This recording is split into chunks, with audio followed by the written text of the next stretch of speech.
dari Allah. Tanpa kasih sayang Allah tidak mungkin kita bisa beribadah kepada Allah. Alhamdulillah kita dipilih oleh Allah dari sekian miliaran manusia, ya, bisa beribadah, dan ibadah kita bisa kita tunaikan setiap berjamaah hari ini. Sehingga Allah Ta'ala agar kemudian kebersyukuran ini Allah selalu tambahkan nikmatnya kepada kita. Ya, jamaah sekalian, kajian kita hari ini tentu kajian perdana kembali setelah kita melaksanakan ibadah saum Ramadan. Ya, kita tidak perlu berlama-lama untuk jeda, ya, tidak berlama-lama jeda, dan kita akan memulai, dan semoga kemudian setelah dimulai kita terus melakukan perbaikan di sana sini, termasuk juga perbaikan tentang sajian-sajian, kajian-kajian yang biasa kita lakukan.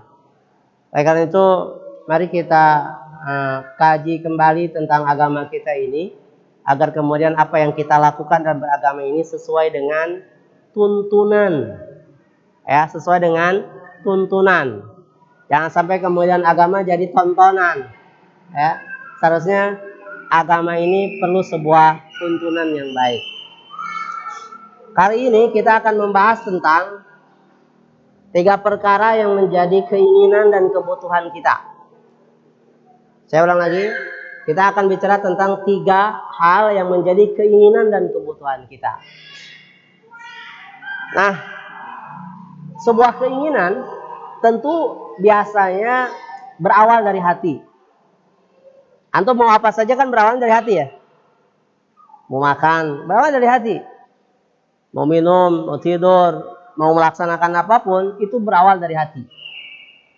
Ya, kalau keinginan itu kemudian menjadi sebuah obsesi luar biasa, menjadi sesuatu yang sangat-sangat kita inginkan sekali, biasanya kita sering tidak sadar itu suka diucapkan. Benar, kita sering ucapkan. Maka ingat, apa yang sering kita ucapkan itu bisa jadi gambaran hati kita. Hati-hati, ya. Jadi apa yang sering kita ucapkan itu bisa jadi gambaran hati kita. Kalau tema-tema pembicaraan antum inilah berkaitan misalkan dengan dunia di mana-mana, maka bisa jadi memang gambaran kita ini.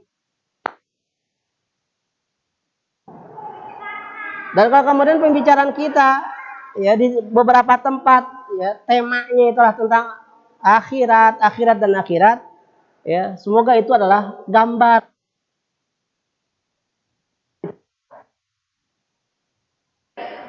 Terus, apakah yang sering muncul dalam gambaran hati kita? Tentu adalah kalau kita ukur tentang sebuah kesuksesan itu, bisa jadi ukurannya adalah ketika tercapainya segala keinginan kita. Itu sukses. Ya kan? Jadi sebut dengan kesuksesan itu adalah ketika tercapainya yang kita inginkan dan butuhkan kita itu. Itu sukses. Oleh karena itu, pastikan betul-betul, ya, betul-betul benarnya apa yang kita inginkan dan kita butuhkan. Karena sekali kita salah menentukan kebutuhan kita, sekali kita salah, ya, mendefinisikan mana sesungguhnya keinginan kita, maka arti kesuksesan pun jadi bias, begitu, ya. Coba, antum pinginnya apa? Pinginnya apa? Kalau pinginnya sekedar dunia, berarti kesuksesan itu diukur dengan sejauh mana kita mendapatkan dunia, selesai. Tapi itu ternyata bukan kesuksesan hakiki. Karena kalau kita lihat kesuksesan hakiki itu, Allah firmankan, "Faman zuziha 'anil nar wa udkhilal jannata faqad faz." Siapa orang yang diselamatkan dari neraka dalam surga, kesuksesan itu ukuran duniawi ternyata.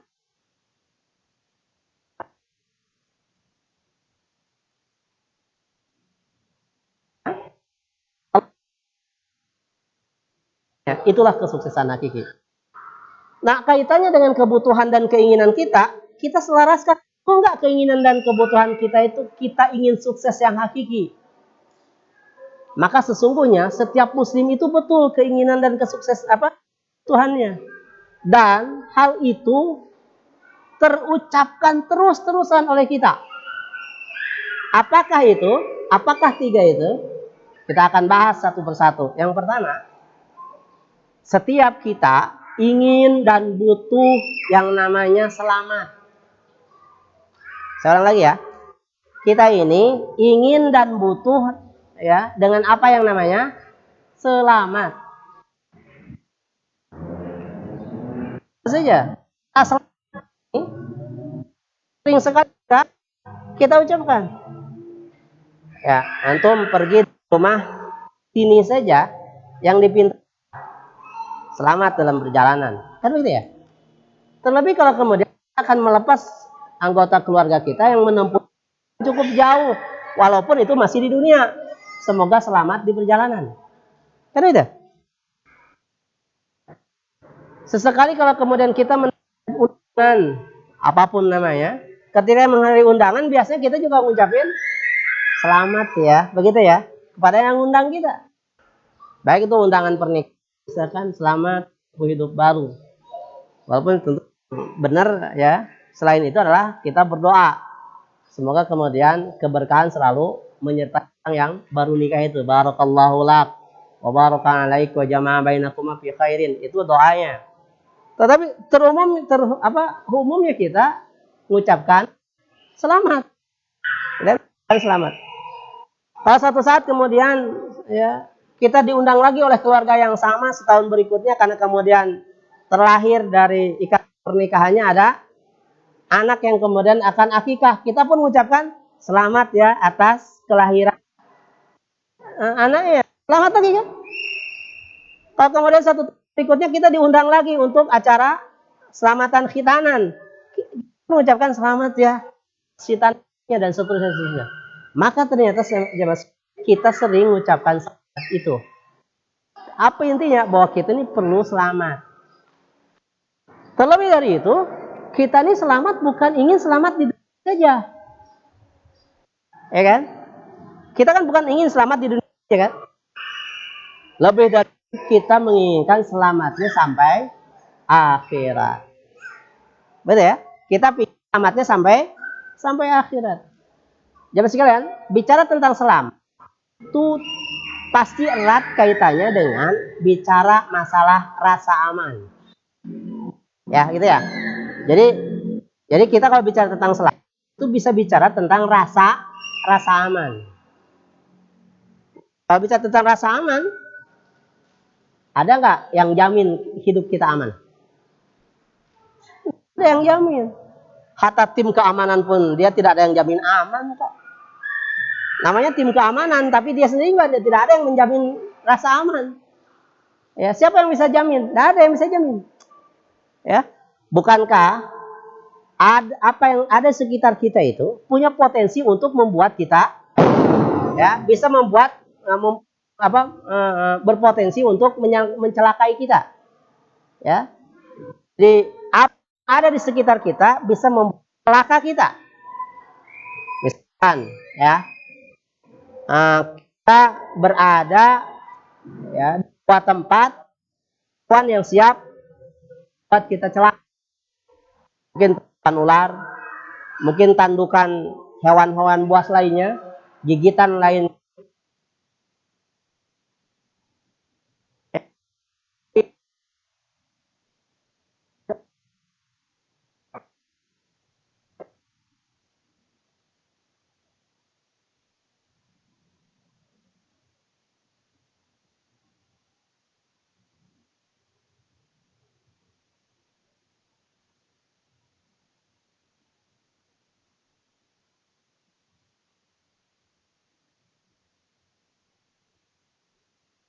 Ya. Artinya apa? Bahwa ada sekitar kita itu punya potensi untuk mencelakai kita sehingga kemudian kita jadi tidak aman diri kita. Misalkan hewan Manusia kan kita dijamin ada orang yang maksud pada kita. Ya. Hewan, manusia dipastikan aman. Di sekitar kita selain hewan dan manusia, alam. Ada puting beliung yang siap melantahkan kita walaupun kita jauh dari ombak.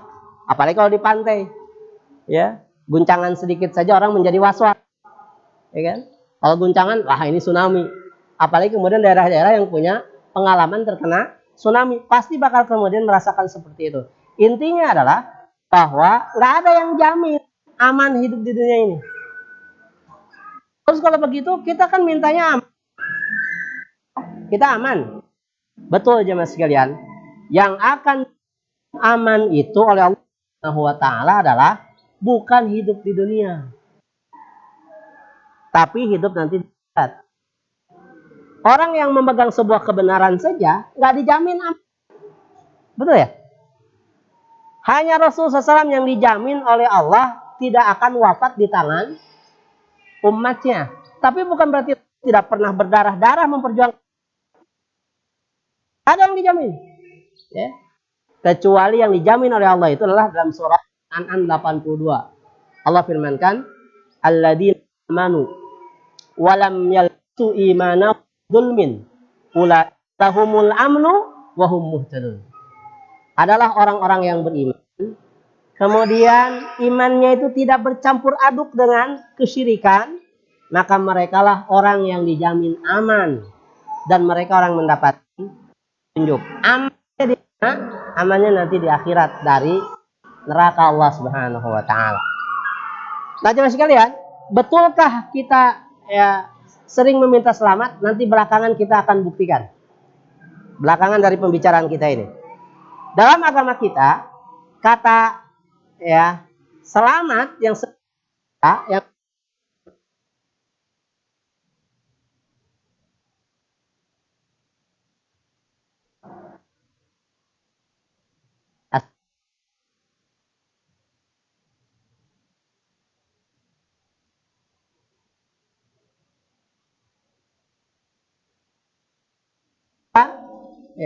dalam kita yang ini butuh sayang. Lebih kita ingin sayangi. Kita ingin disayangi. Coba acungkan siapa yang nggak mau disayangi? Hah? Jangan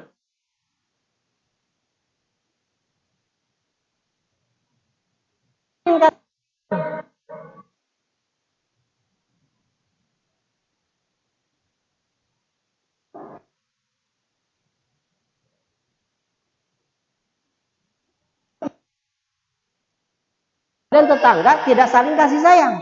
Wah, masalah. Bahwa kita hidup ingin kasih sayang dan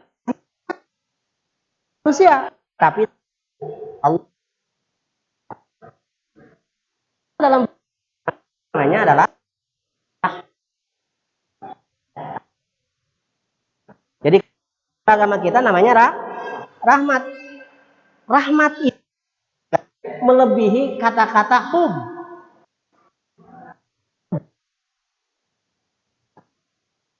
Terlebih ke masalah nafsu biasanya. Tapi kalau rahmat kasih sayang itu bukan itu. Gitu ya. Maka kalau orang bicara tentang apa itu? Tentang pernikahan, begitu ya. Apa yang pertama disampaikan? Semoga menjadi keluarga mawaddah. Kedua, rahmah. Ketiga, sakinah, mawaddah, warahmah, begitu kan?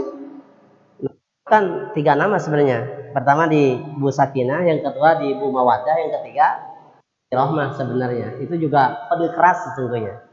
Cuman kita menangkap kode itu. Ya. Yang tidak menangkap kode itu sudah tidak perlu kemudian kita perpanjang. Kalau diperpanjang jadi masalah. Ya kan? Gitu ya. Nah, rahmat itu dalam bahasa kita atau kasih sayang dalam agama kita artinya adalah rahmat. Dan rahmat kasih sayang yang dimaksud rahmat kasih sayang Allah Subhanahu wa taala.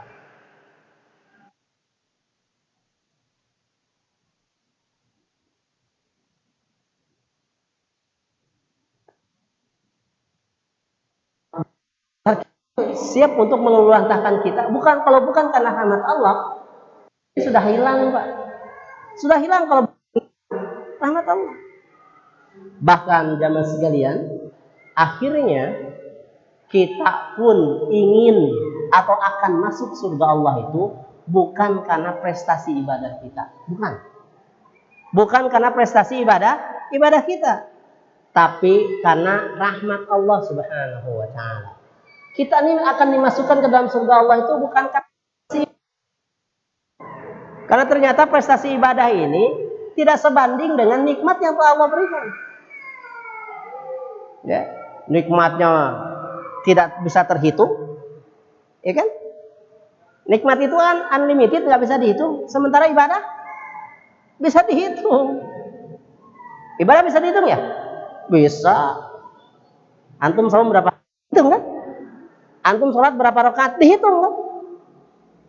Antum berangkat haji berapa kali? Dihitung kan? Apalagi? Antum zakat berapa? Dihitung kan? Tapi kalau ditanyakan berapa rahmat Allah, berapa nikmat Allah, tidak bisa dihitung. Oleh itu jemaah sekalian, kita ini akhirnya akan masuk surga Allah bukan karena prestasi ibadah kita. Apalagi kalau kita merasa banyak ibadah, prestasi ibadah mana yang akan kemudian kita jadikan sebagai apa itu? Ya, andalan gitu ya. Sebagai andalan, ya Allah, dengan inilah saya akan masuk surga. Dengan inilah saya ingin masuk surga. Ternyata jamaah sekalian, kita ini akhirnya akan masuk surga pun bukan karena prestasi ibadah kita, tapi karena rahmat Allah. Nah, rahmat Allah itu tentu harus diupayakan dengan ibadah. Jangan salah pemaknaan. Ngapain ibadah juga, nanti juga masuk surga, kan bukan karena ibadah, tapi karena rahmat Allah. Betul karena itu ya. Tetapi nggak mungkin Allah memberikan rahmatnya bagi orang yang tidak mau ibadah. Maka ibadah demi ibadah yang kita lakukan itu sebagai undangan untuk mengundang rahmat Allah Subhanahu wa taala. Misalkan jemaah sekalian, antum masuk ke masjid ini, apa doanya? Allahumma ftahli abwaba rahmatika, kan begitu ya? Ada dua versi, ada dua matan hadisnya. Ada yang kalimatnya Allahumma gfirli dunubi waftahli abwaba rahmatik. Ada yang kemudian Allahumma ftahli abwaba rahmatik. Sama-sama intinya, ya Allah, bukakan untuk kami pintu-pintu rahmatmu.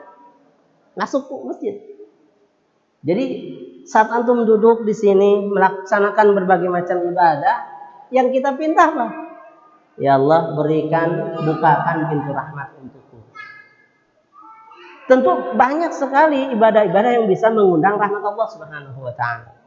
Namun intinya sekali lagi bahwa kita nih butuh rahmat Allah, butuh kasih sayang Allah.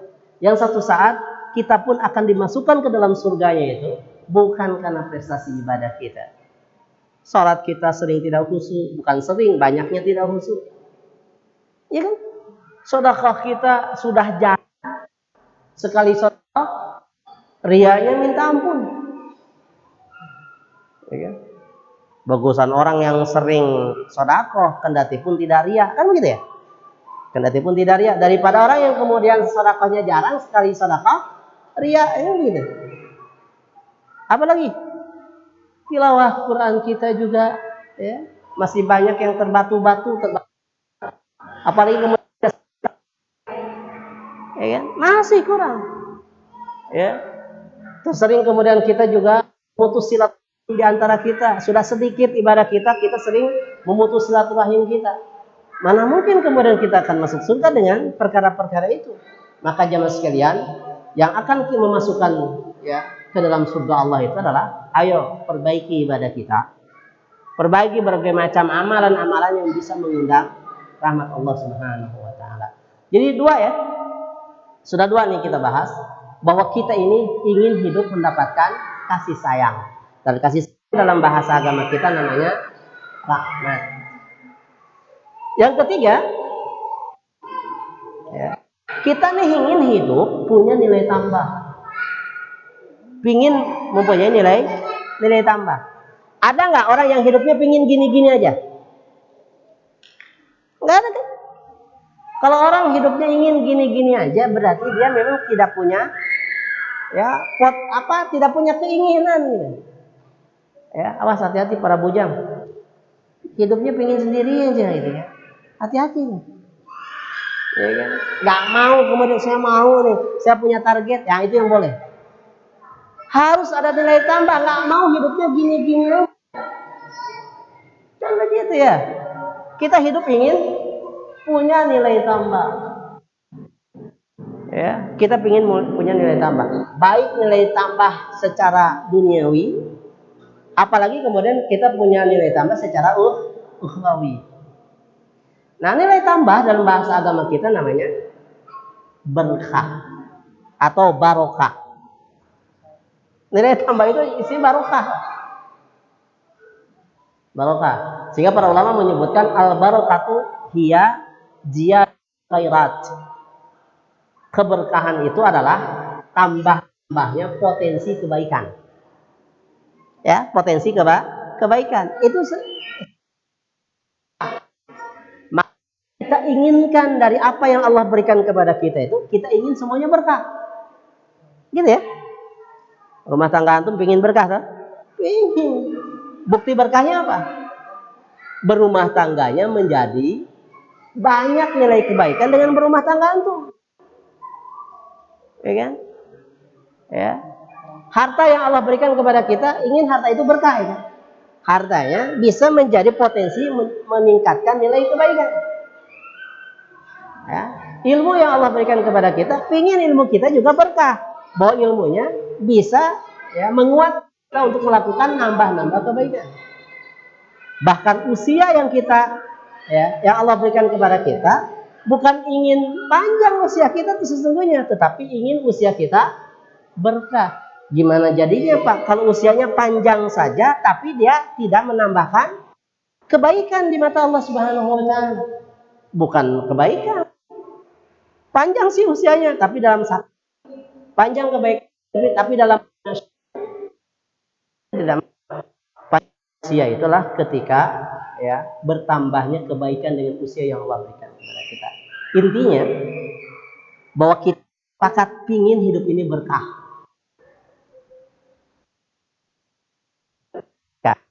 Nah, mari kita kita paskan. Betulkah bahwa permohonan ini sering kita mintakan sebagai ungkapan dalam hati dan sering diucapkan dalam lisan kita? Kita ingin selamat, kita ingin rahmat, kita ingin berkah, gitu ya? Kita ingin selamat, kita ingin rahmat, kita ingin berkah. Ternyata jamaah sekalian, kita tidak sadar bahwa kalimat itulah yang paling banyak sering kita ucapkan. Betul tidak? Kalimat itu yang sering banyak kita ucapkan, yaitu Assalamualaikum warahmatullahi wabarakatuh. Coba sehari kita ucapkan berapa kali? Nyaris tidak dihitung. Kalau antum punya istri, manggil antum berapa kali? Ngucapin antum berapa kali? Tapi ngucapin kalimat itu ternyata yang paling sering. Seorang muslim sholat ngucapin itu enggak ada. Assalamualaikum warahmatullahi. Assalamualaikum warahmatullahi. Berapa kali itu? 2 kali.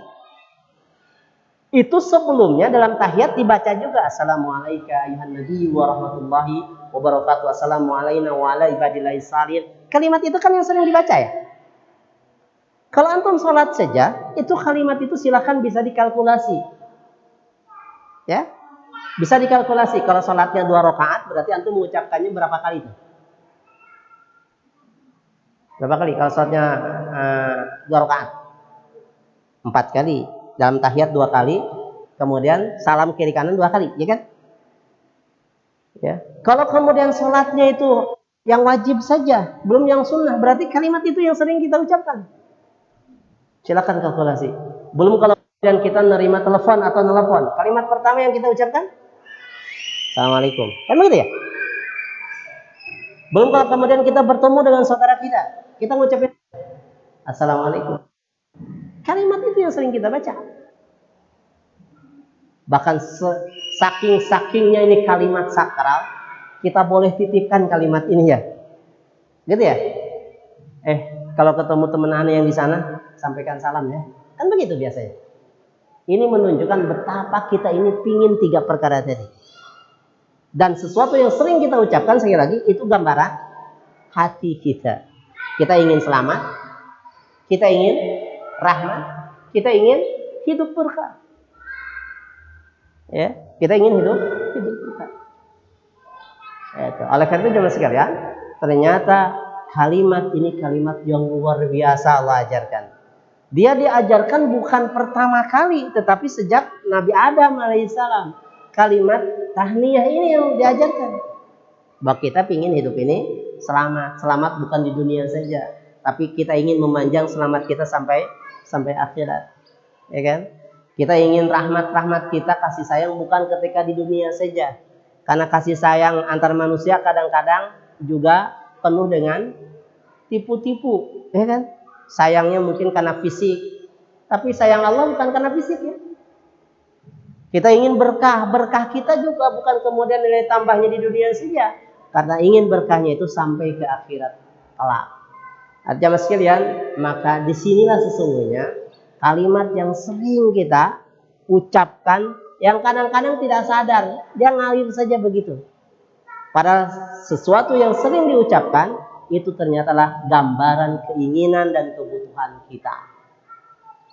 Ya, maka dari itu perhatikan salamnya. Perhatikan salamnya, termasuk jamaah sekalian, ya kita ucapkan salam. Ya, semoga nanti terbahas ya dalam kitab Riyadhus Shalihin ini ada bab kalimat salam. Yang sering kita kemudian harus soroti kesalahan dalam menjawab salam. Kesalahan dalam menjawab salam. Yang benar menjawab salam itu di mana? Apakah waalaikumsalam atau waalaikumsalam? Ini yang perlu kemudian diperhatikan karena ini sudah menjadi kesalahan pada umumnya. Jawaban yang benar waalaikumsalam. Silakan tulisannya lihat. Kalau waalaikumsalam ada alif lam yang terbuang. Ya kan? Kalau ada kalimat waalaikumsalam berarti ada alif lam yang terbuang. Padahal ada alif lamnya. Waalaikumsalam.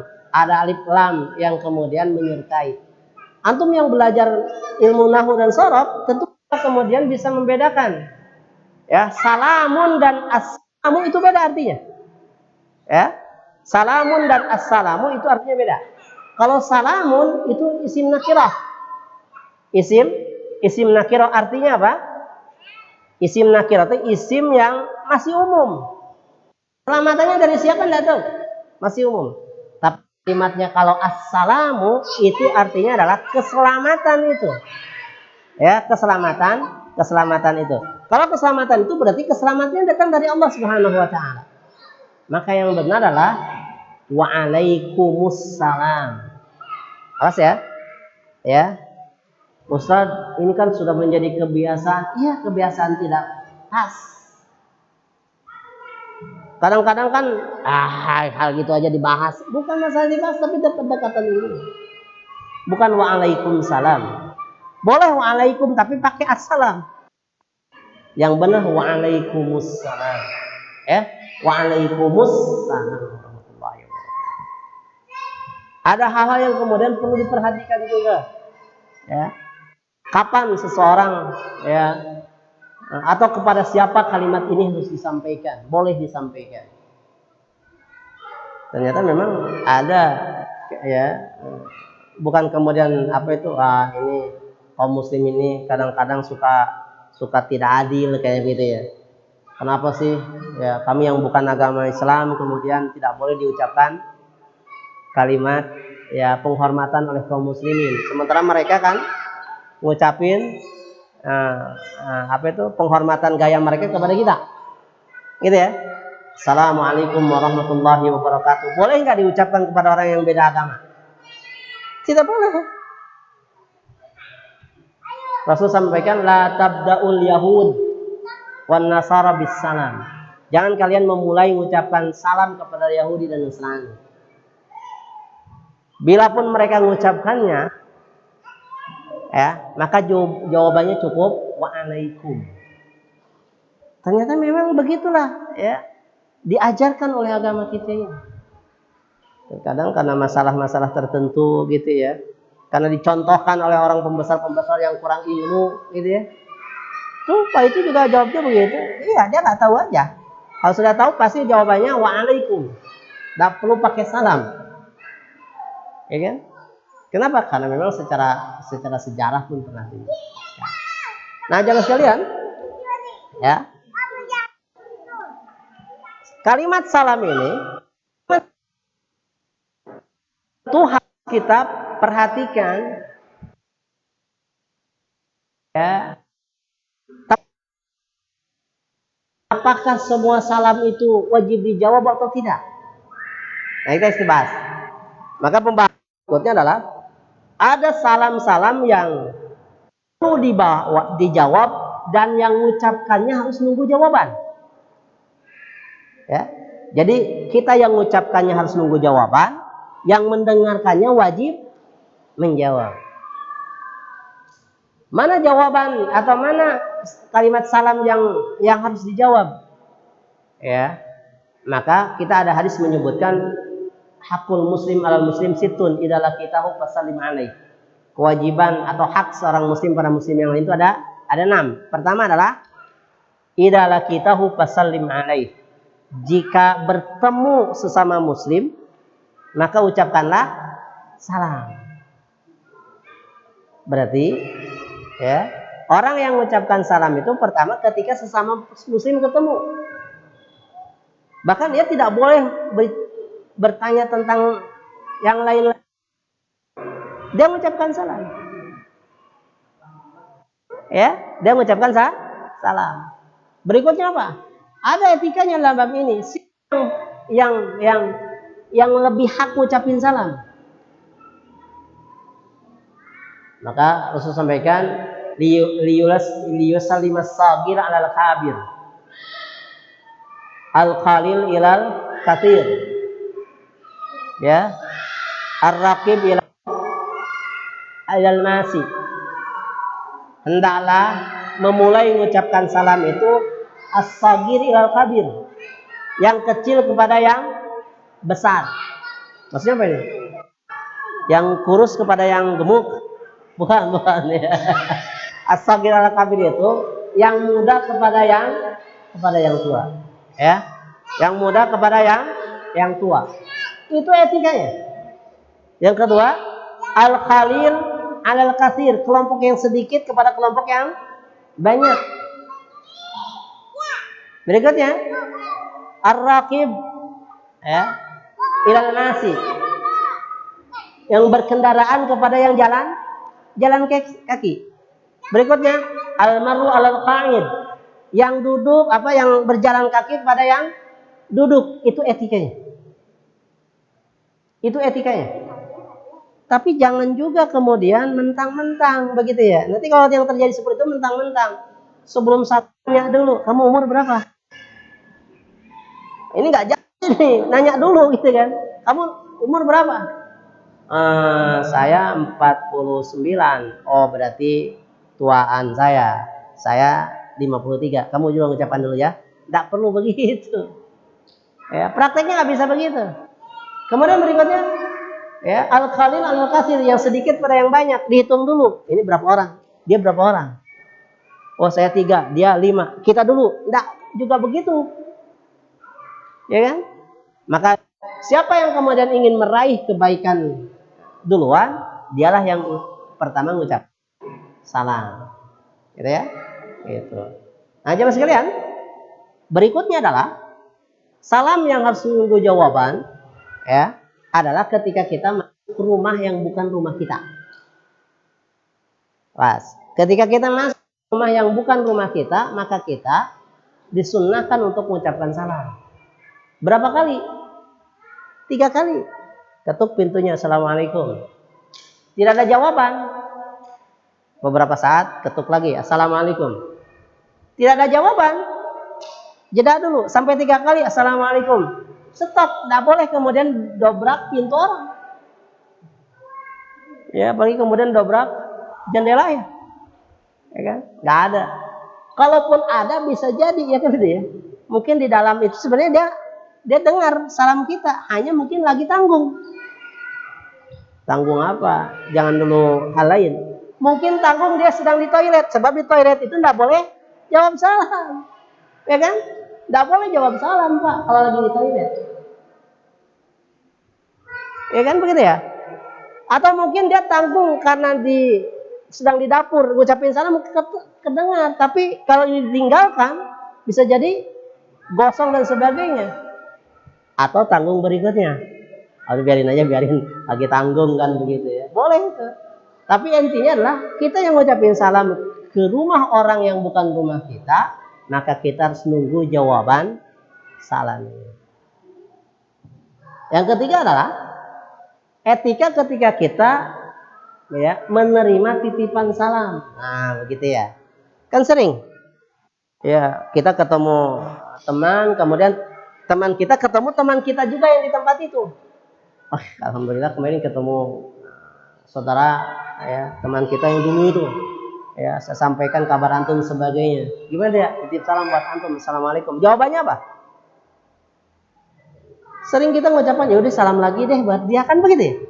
Sebenarnya ada etikanya. Etikanya lah wa'alaika wa'alaihis salam, untukmu dan untuk dia semoga juga keselamatan. Wa'alaika wa'alaihis salam, begitu ya. Itu jamaah sekalian. Kemudian kalimat salam ini baku. Awas, bakunya apa? Tidak bisa dirubah sesuai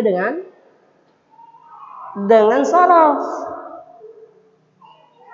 Laki-laki, perempuan, satu ataupun dua ataupun banyak, kalimatnya tetap assalamualaikum. Harusnya kan kalau secara sorof kan salah ya, ngucapin assalamualaikum tapi kepada perempuan sendiri harusnya assalamualaikum. Kalau perempuannya berdua, assalamualaikum. Kalau perempuannya banyak, assalamualaikum. Tapi itulah kalimatnya, tidak perlu kemudian dimasukkan sorot. 1, 2, 3, laki-laki perempuan campur, maka kita tetap mengucapinnya assalamualaikum. Ya, assalamualaikum. Berikutnya Bila, ya. Yang kedua adalah salam yang tidak perlu nunggu jawaban salam. Ya. Kalimat salam tidak perlu jawaban. Kalau yang tadi kan perlu nunggu jawaban dan perlu dijawab. Sebagai kemudian kita mendapatkan pahala dari semua itu.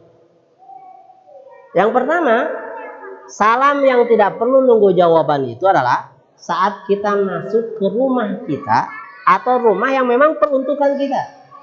Ini bukan rumah saya, tapi rumah peruntukan saya, mungkin karena dikontrak, mungkin karena memang ya menjadi rumah dinas. Ya kan, itu rumah peruntukan, ya kan? Maka ya, masuk ke rumah yang seperti dimaksud tadi, kita harus tetap mengucapkan salam, hanya tidak perlu tunggu jawaban. Kita tidak perlu ya nunggu jawaban ketika masuk ke rumah yang seperti itu.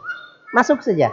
Apalagi kalau kemudian kita bawa kunci sendiri, gimana jadinya coba? Kunci kita bawa, ngucapin salam, ketika kemudian kita ngucapin salam, ada yang jawab, gitu ya. Maka masuk rumah yang bukan rumah atau yang adalah rumah untuk peruntukan kita, silahkan mengucapkan salam, tak perlu nunggu jawaban, ya, tak perlu nunggu jawaban. Yang kedua, kalimat salam yang nggak perlu nunggu jawaban dan tidak perlu dijawab adalah salamnya seorang imam diri sholat. Ya, salamnya seorang imam yang mengakhiri sholat itu tidak perlu dijawab, dan tidak perlu nunggu jawaban. Jadi salam imam, assalamualaikum, sebelah kanan tidak perlu dijawab oleh makmum. Kalau kemudian ada makmum yang jawab, dia sudah batal duluan, ya, dia sudah batal duluan. Jadi tidak perlu nunggu jawaban dan tidak perlu dijawab salamnya imam mengakhiri sholat. Ya, itu yang kedua. Yang ketiga, salam yang tidak perlu menunggu jawaban adalah salamnya kita masuk ke kuburan muslim. Masuk ke kuburan muslim. Jamaah sekalian, sebelum kita bahas tentang bab ini, ya, tentang ketidakperluan kita menunggu jawaban salam ketika kita masuk ke kuburan muslim, ini juga menjadi perhatian besar bagi kita. Apa maksudnya? Perbedaan yang paling beda dalam kehidupan ini adalah itu perbedaan yang paling beda. Perbedaan di antara kita yang membedakan kita adalah hidup dan mati, itu perbedaan yang paling beda. Kita muslim. Perbedaan yang paling beda adalah kalau antara muslim yang meninggal dengan muslim yang mati, yang hidup, itu perbedaan yang paling berbeda jauh. Ternyata di tengah perbedaan itu, kalimat salam kita harus tetap diucapkan. Gitu ya? Padahal kita sudah berbeda. Apa yang membedakan? Udah beda alam. Saya muslim, masih hidup. Ada di antara kita yang muslim tapi sudah mati. Tapi ternyata masih tetap ada muslim yang mati itu masih punya hak diucapkan salam oleh kita yang masih hidup. Saya ingin sampaikan bahwa jangan sampai perbedaan-perbedaan kecil di antara kita menghalangi kita dan ucapkan salam.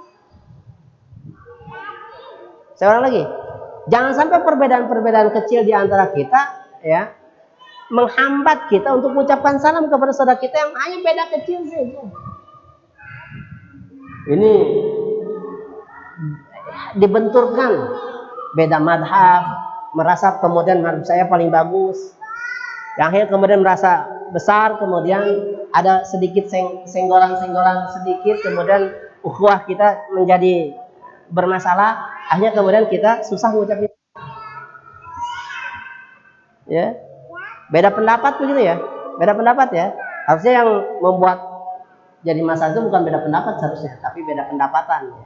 Kalau beda pendapatan menjadi masalah besar gitu. Sama-sama kerjanya kok pendapatannya beda, ini bakal jadi masalah besar. Ya. Nah, ternyata beda yang paling beda di antara kita yaitu antara hidup dan mati. Seorang muslim masih tetap punya hak diucapkan salam oleh orang yang hidup itu. Oleh itu, mari jemaah sekalian, ya, perbedaan jalan kita yang kecil-kecil ini tidak menghambat kita untuk menebar kalimat salam sesama kita.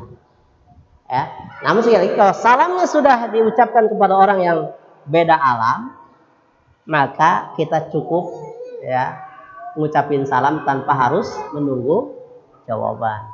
Assalamualaikum ya ahlad diyar minal mu'minin wal muslimin wa inna bikum lahiqun. Sudah selesai, tidak perlu nunggu jawaban.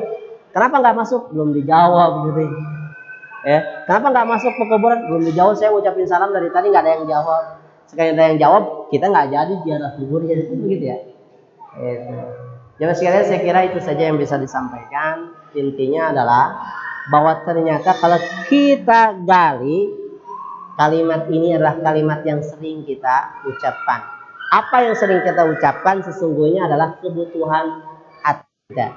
Kita ingin hidup ini selamat, kita ingin hidup ini mendapatkan rahmat, dan kita ingin hidup ini mendapatkan keberkahan. Ya, semoga apa yang kita bahas hari ini bisa jadi keilmuan bagi yang baru dan mengingatkan bagi yang sudah ngerti. Dan bagi yang sudah ngerti, semoga kemudian bisa dipraktekkan, diamalkan menjadi sebuah ibadah di hadapan Allah Subhanahu wa Ta'ala. Itu saja, atau ada yang bertanya sebelum kemudian kita akhiri? Pak Dokter silakan. Cukup ya. Baik, jemaah sekalian, itu saja, dan ini menjadi awal lagi pembelajaran kita, kajian kita. Insyaallah pekan depan seperti biasa kita akan lakukan kajian-kajian berikutnya dengan tema-tema yang cukup menarik dari asatidz tadi.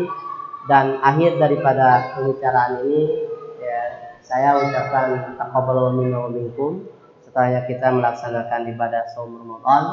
Dan bagi yang belum memulai melaksanakan ibadah shaum sunnah di bulan Syawal, Mari kita laksanakan karena masih ada waktunya.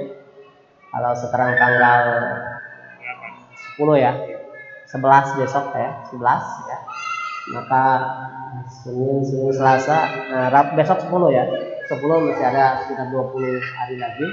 Mari kita kemudian ambil bagian agar kemudian kita mendapatkan kesempurnaan daripada Ramadan yang sudah kita lakukan. Aku qouli hadza wa astaghfirullakum subhanakallahumma wa bihamdika asyhadu an la ilaha illa anta astaghfiruka wa atubu ilaik. Wassalamualaikum warahmatullahi wabarakatuh. Waalaikumsalam.